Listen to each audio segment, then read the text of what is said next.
معزز سامعین و ناظرین، السلام علیکم ورحمۃ اللہ وبرکاتہ۔ ایک بادشاہ کی توبہ کا واقعہ۔ بعض مورخین نے لکھا ہے کہ ایک مرتبہ ایک بادشاہ اپنی سلطنت میں گشت کرتے ہوئے ایک بستی میں پہنچا تو بادشاہ کو پیاس محسوس ہوئی، تو اس نے ایک دروازے پر پہنچ کر پانی مانگا۔ اتنے میں وہ دیکھتا ہے کہ ایک خوبصورت عورت کوزے میں پانی لے کر آ رہی ہے۔ بادشاہ اس عورت کو دیکھتے ہی فریفتہ ہو گیا اور اسے پھسلانا شروع کر دیا۔ اتفاق سے عورت اس بادشاہ سے واقف تھی۔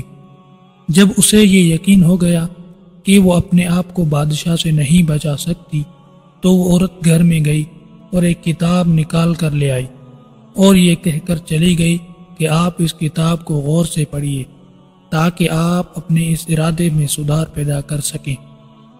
بادشاہ کتاب کا مطالعہ کرنے لگا۔ اچانک اس کی نگاہ آیت زنا پر پڑی، جس میں زانی اور زانیہ کے بارے میں زجر و توبیخ کا ذکر تھا اور زنا کرنے والوں کے لیے آخرت میں دردناک عذاب کی دھمکی تھی۔ یہ دیکھتے ہی بادشاہ کے رونگٹے کھڑے ہو گئے۔ چنانچہ اس نے توبہ کی اور گناہ سے باز رہنے کا ارادہ کر لیا۔ عورت کو بلا کر کتاب اس کے حوالے کر دی اور وہاں سے رخصت ہو گیا۔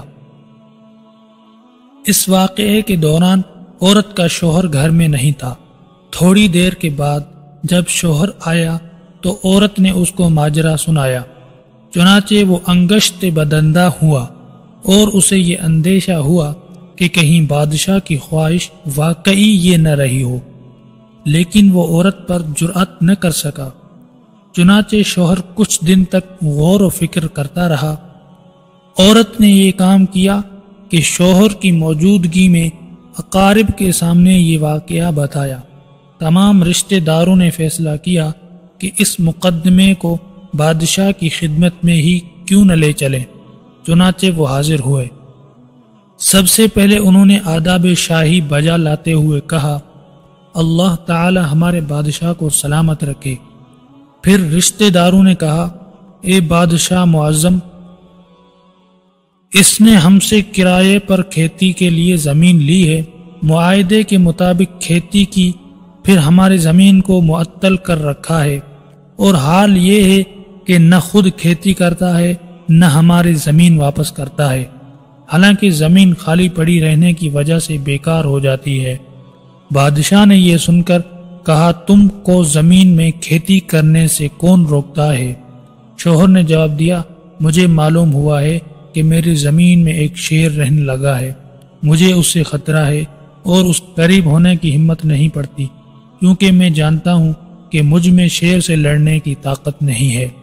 بس یہ سنتے ہی بادشاہ واقعہ سمجھ گیا۔ اس سوال و جواب کے بعد بادشاہ نے شوہر سے کہا، دیکھو تمہاری زمین تو اچھی ہے، کھیتی کے لائق ہے، جاؤ اور کھیتی کرو، اب شیر تمہاری زمین میں کبھی نہیں آئے گا۔ پھر بادشاہ نے اسے اور اس کی بیوی کو انعام دیے جانے کا حکم صادر فرمایا۔